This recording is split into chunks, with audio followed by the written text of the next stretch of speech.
Hey everyone, this is going to be a video on how to care for corn snakes. As you can see, I have my female Carmel Motley out here. She is about 2 years old and she is about 33.5 foot long or so.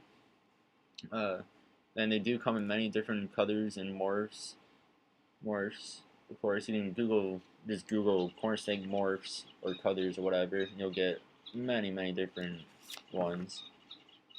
Let's see. Alright, then for starters, we're going to start out with tank size.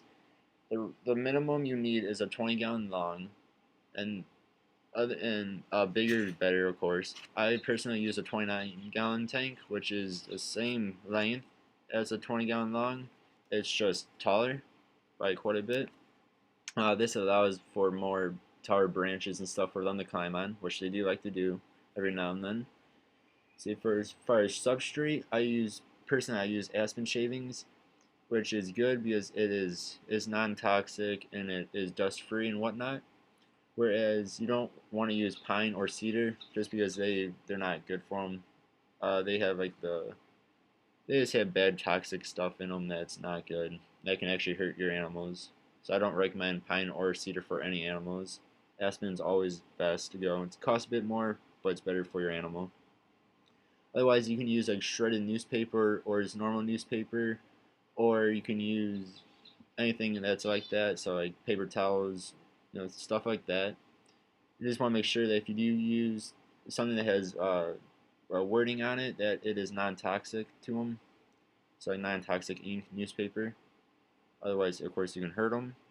And then I give her about 2-3 inches of the aspen shavings. That allows her to burrow, which they love to do.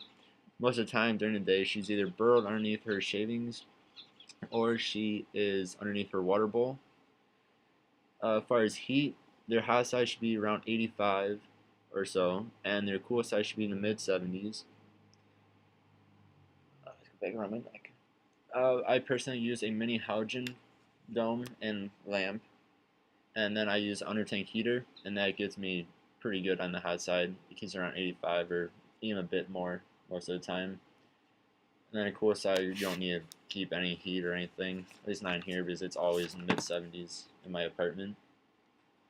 As far as water, I give her a good size dog water bowl, and that allows her to get into it anytime she wants.